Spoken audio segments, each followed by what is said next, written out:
बारे में पढ़ेंगे। ठीक है, भिन्न, जिसे अंग्रेजी में फ्रैक्शन कहते हैं। क्या कहते हैं बच्चों? फ्रैक्शन, है ना। तो फ्रैक्शन के मल्टीप्लिकेशन के बारे में, गुणा के बारे में हम लोग पढ़ेंगे। ठीक है, मल्टीप्लाई, फ्रैक्शन का मल्टीप्लाई पढ़ेंगे। अब तक हमने फ्रैक्शन का जोड़ और घटाना पढ़ा, है ना, एडिशन और सब्ट्रैक्शन। जोड़, एडिशन और सब्ट्रैक्शन हम पढ़ चुके हैं। आज हम लोग फ्रैक्शन, भिन्न का क्या पढ़ेंगे? मल्टीप्लिकेशन, गुणा। ठीक है, तो आप देखेंगे एकदम बेसिक से आप समझते जाइए कि किस प्रकार हम भिन्न का गुणा सॉल्व करेंगे। फ्रैक्शन का जो मल्टीप्लिकेशन है वो हम कैसे सॉल्व करेंगे। ठीक है, मान लीजिए बच्चों आपके पास एक भिन्न दिया है 3/4, है ना। क्या भिन्न दिया है बच्चों? 3/4। ये बताइए ये किस चीज का चिन्ह है? गुणा, मल्टीप्लाई का चिन्ह है ना, मल्टीप्लाई गुणा का चिन्ह है। ठीक है, और यहाँ एक आपके पास पूर्णांक दिया हुआ है। क्या ये भिन्न के रूप में लिखा है? बटे के रूप में नहीं है ना, ये एक पूर्ण संख्या है ना। कैसी संख्या है? पूर्ण संख्या है। तो अगर इस प्रकार का गुणा दिया हुआ है ना, तो हम क्या करते हैं कि पहली चीज आप ध्यान रखेंगे कि हमेशा जब ये भिन्नों का गुणा कह रहा है तो अंश का गुणा अंश में करेंगे और हर का गुणा हर में करेंगे, है ना। न्यूमरेटर का मल्टीप्लिकेशन न्यूमरेटर में और डेनोमिनेटर का मल्टीप्लिकेशन डेनोमिनेटर में ही होता है। आगे बात समझ में? तो हम 3 में 12 का गुणा करेंगे, 3 में 10 का गुणा, और 4 में यहाँ नीचे 1 छुपा होता है। हर पूर्णांक के नीचे 1 डेनोमिनेटर में छुपा होता है, हर में छुपा होता है। तो 4 में 1 का गुणा करते हैं। आगे बात समझ में? तो हमने देखा कि गुणा हम किस प्रकार करेंगे, अंश का अंश में और हर का हर में, न्यूमरेटर का न्यूमरेटर में और डेनोमिनेटर का डेनोमिनेटर में। ठीक है, लेकिन गुणा करने से पहले बच्चों हम ध्यान रखेंगे कि कहीं वो कट तो नहीं रहा है, वो छोटा सरलतम रूप तो नहीं हो रहा है। क्या हम उस भिन्न को सिंप्लीफाई कर सकते हैं, है ना? क्या उसको छोटे से छोटे रूप में काट सकते हैं? पहले हम देखेंगे। अब अगर हमें उसे छोटे से छोटे रूप में काटना होगा तो अंश से हर को काटेंगे, ठीक है, या फिर पहले वाले भिन्न के अंश से दूसरे वाले भिन्न के हर को काटेंगे, या पहले वाले भिन्न के हर से दूसरे वाले भिन्न के अंश को काटेंगे। मतलब हम ये देखा, या तो ऊपर नीचे कटेगा या फिर तिरछा तिरछे। आगे बात समझ में? आप यहाँ देखेंगे कि गुणा करने से पहले, जैसे अगर आप शुरू में ही गुणा कर देते हैं तो हमें गुणा करना पड़ेगा 12 में 3 का, 12 तिहाई 36, 12 तिहाई 36, और 4 में 1 का गुणा करेंगे 4 आएगा। लेकिन उससे पहले हम इसको सिंप्लीफाई करेंगे, इसको सरलतम रूप में बदलेंगे, है ना। बदलने के लिए हम देखेंगे कि 3/4 का जो हर है, 3/4 का हर, 3/4 के हर के रूप में क्या है बच्चों? 4। इसके डिनोमिनेटर में क्या है? 4। और दूसरा वाला जो पूर्णांक है वो क्या है? 12। तो क्या 4 और 12 किसी एक ही पहाड़े में आता है? क्या 4 और तल दोनों किसी एक ही टेबल में आता है? हाँ, हम देखेंगे कि ये 4 के टेबल से चला जाएगा, 4 के पहाड़े से ये चला जाएगा। 4 1 का 4, 4 3 का 12,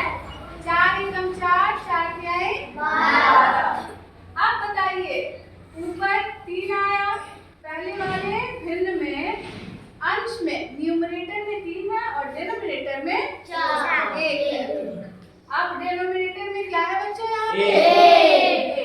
क्या अब यहाँ 4 है? नहीं। अच्छा, अब ये पूर्णांक क्या 12 बचा? नहीं। ये पूर्णांक का क्या हो गया? क्योंकि हमने इसको सरल कर दिया। आगे बात समझ में? अब हम अंश का अंश से गुणा करेंगे और हर का हर। ठीक है, यहाँ अंश में क्या है? 3 और यहाँ क्या है बच्चों? 3। तो 3 में 3 का गुणा कर लीजिए, या 3 का पहाड़ा 3 बार पढ़ लीजिए, 3 का टेबल 3 बार पढ़ लीजिए। 3 3 आए 9, 3 3 9, है ना? ध्यान रहे कभी भी 3 को 3 से नहीं काटेंगे। अगर हम सरलतम रूप में लाने की कोशिश करेंगे तो या तो अंश को हर से काटेंगे, है ना? हाँ, ऊपर नीचे कटता है या फिर तिरछा। आ रही बात समझ में? तो क्या ये सवाल समझ में आया? ठीक है, चलिए अब दूसरा एक इसका कॉन्सेप्ट देखते हैं कि यदि हमारे पास गुणा दिया है, मल्टीप्लाई फ्रैक्शन का, लेकिन आपको वहां चिन्ह नहीं दिखेगा, है ना? आपको वहां गुणा का चिन्ह नहीं दिखेगा। आपके पास होगा, जैसे यहाँ देखिए, ये क्या लिखा है बच्चों? 4/9, है ना? 4/9। और यहाँ पे या तो ऑफ लिख सकता है, और या फिर हिंदी में का लिख सकता है ना? का ऑफ मतलब काटे की होता है ना? तो 4/9 ऑफ 3, 4/9 ऑफ 3। अगर ऐसा दिया है तो आप बिल्कुल भी कंफ्यूज नहीं होंगे, बिल्कुल परेशान नहीं होंगे कि आगे हमें करना क्या है। आप यहाँ पे बराबर का चिन्ह देंगे, ठीक है? दिखाई दे रहा है सबको? Yes ma'am. और जैसा प्रश्न दिया है उसको ठीक वैसे उतार देंगे। यहाँ लिखिए 4/9, 4/9। बच्चों ऑफ की जगह किस चीज का चिन्ह? गुणा का चिन्ह, है ना? क्या सबको समझ में आ रही है ये बात? हम ऑफ की जगह गुणा का चिन्ह देंगे और 3 को यहाँ उतार देंगे। अब हमने बताया कि सबसे पहले यदि हमें भिन्न का गुणा करना है तो अंश को हर से काटते हैं या हर को अंश से काटते हैं। कब? यदि कटने वाला हो तब।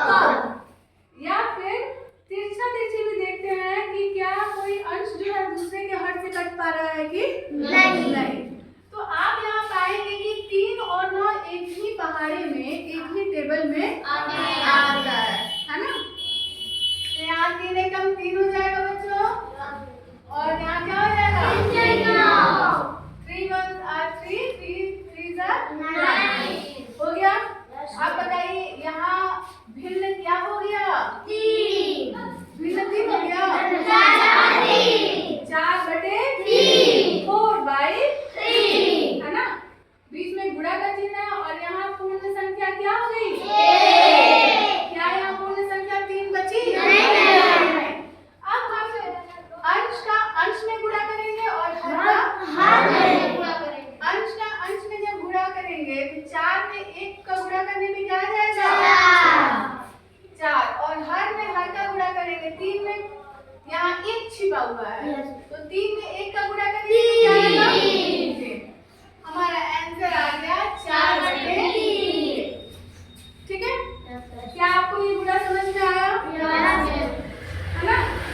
आप इसको ध्यान से देखिए। आगे हम देखेंगे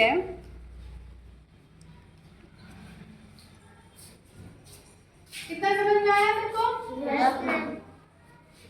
नेक्स्ट देखते हैं। बच्चों यहाँ मान लीजिए आपके पास दिया है 3/10। हाँ, ये तीसरा कॉन्सेप्ट हम बता रहे हैं भिन्न के गुणा में, है ना? एक भिन्न दिया हुआ है हमारे पास और वो भिन्न है 3/10। बच्चों हम इसके पहले सादा गुणा पढ़ चुके हैं ना? जो अंकों का गुणा है वो पढ़ चुके हैं। अब आप बताइए कि यदि किसी अंक में, ध्यान से देखिए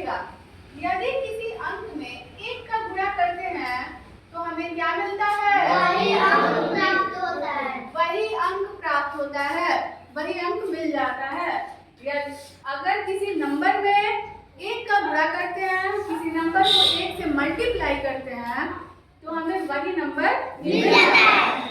जैसे अगर 4 को 1 से मल्टीप्लाई करें तो क्या मिलेगा? 4। 3 को 1 से मल्टीप्लाई करें तो 3। 1000 को 1 से मल्टीप्लाई करें तो 1000। बच्चों ठीक उसी प्रकार फ्रैक्शन का भी मल्टीप्लिकेशन होता है, ठीक है? फ्रैक्शन भिन्न का भी गुणा इसी प्रकार से होता है। 3/10 में यदि हम 1 का गुणा करें, है ना, तो हमें क्या मिलेगा? वही भिन्न प्राप्त हो जाएगा। तो ये मिल गया 3/10, है ना? याद करने की जरूरत नहीं है। इसलिए जरूरत नहीं है क्योंकि ये बताइए, हमें पता है कि अंश का गुणा अंश में करते हैं और हर का गुणा हर में करते हैं। अब बताइए 3 में 1 का गुणा करने पे क्या आएगा बच्चों? 3। क्या हमने यहाँ ये लिख दिया? और 10 पे 1/1 के रूप में ये हमेशा होता है ना? और 10 में 1 का गुणा किए क्या है? 10। तो आप पाएंगे कि किसी भी भिन्न में, है ना, किसी भी भिन्न में, किसी फ्रैक्शन में अगर 1 से मल्टीप्लाई करें तो हमें वही फ्रैक्शन मिल जाता है ना? बच्चों ये तो था हमारे पास समभिन्न, है ना? अगर ये जो भिन्न है मिश्र भिन्न हो, मिक्स्ड फ्रैक्शन हो, कैसा फ्रैक्शन हो? Mixed fraction. जैसे आप देखिए 4 सही 4 कॉम्बिनेशन 3 8/9, है ना? 4 सही 8/9। अब इसमें अगर हम यहाँ देखिए ऑफ लिखा है, ऑफ, है ना?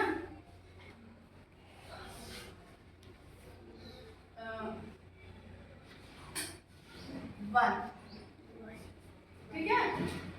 अगर आपके पास ये सवाल दिया है तो आप क्या बता सकते हैं इसका आंसर कितना आएगा? कितना आएगा? 4 कॉम्बिनेशन 8/9 अगर है ना, ऑफ 1, तो इसको आप लिख सकते हैं 4 कॉम्बिनेशन 8/9,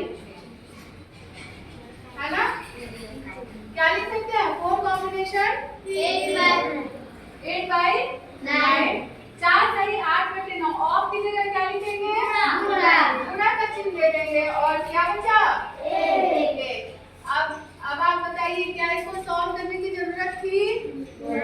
नहीं। हमें पता है कि किसी भी भिन्न में यदि हम 1 से गुणा करते हैं तो हमें वही भिन्न मिल जाता है। तो इसको हमें बदलने की, ये मिश्र भिन्न को विषम भिन्न में बदलने की भी जरूरत नहीं है। ये हम डायरेक्ट लिख सकते हैं, बराबर क्या हो जाएगा? 4 कॉम्बिनेशन 8/9।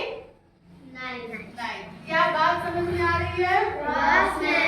कि यदि कोई भी भिन्न हमें मिले और उसमें हमें 1 से गुणा करना हो तो हमें वही भिन्न प्राप्त हो जाता है। अगर कोई फ्रैक्शन दिया है और उसमें 1 से मल्टीप्लाई करना हो, 1 से मल्टीप्लाई करना हो, तो हमें वही फ्रैक्शन मिल जाता है। आ रही है बात समझ में? एक दूसरा कॉन्सेप्ट है बच्चों, ध्यान से देखेंगे, और ये बहुत आसान है कि यदि हमारे पास कोई भिन्न है, अगर हमारे पास कोई भिन्न मिला हुआ है, दिया हुआ है, और उसमें 0 का गुणा करना है, किसका गुणा करना है बच्चों? 0 का। तो पूरी संख्या क्या हो जाती है? 0, है ना? क्या हो जाएगी? 0। ठीक है? अगर किसी भिन्न में, किसी फ्रैक्शन में आप 0 से मल्टीप्लाई करते हैं तो वो पूरा भिन्न, वो रिजल्टेंट क्या मिलता है? वो आंसर क्या मिलेगा? 0 मिलेगा। ये हम सादा जो गुणा पढ़ते थे उसमें भी हमने देखा कि किसी भी अंक में यदि 0 का गुणा करते हैं तो क्या मिलता है? 0। इसी प्रकार से यदि 4 कॉम्बिनेशन 8/9 है, ऑफ, अगर यहाँ 0 लिखा हुआ है ना? क्या लिखा है? 0। तो यहाँ क्या हो जाएगा बच्चों? 0। और ये आंसर क्या आ जाएगा? 0। कोई दिक्कत? नहीं। आ रही है बात समझ में? कितना समझ में आया? तो हमने देखा कि यदि हमारे पास भिन्न दिया हुआ है तो ऊपर नीचे काटते हैं, है ना, और अंश का अंश में गुणा करते हैं, हर का हर में गुणा करते हैं, है ना। अगर ऑफ दिया है दो भिन्नों के बीच में या का दिया है ना, तो इसका मतलब क्या होता है कि वहाँ कौन सा चिन्ह छुपा है? गुणा का चिन्ह छुपा है। यदि किसी भिन्न में 1 से गुणा करें तो हमें वही भिन्न मिल जाता है। यदि किसी भिन्न में 0 से गुणा करें तो आंसर क्या मिलता है? 0। क्या इतनी बातें आपको समझ में आई? Yes ma'am. बहुत बढ़िया।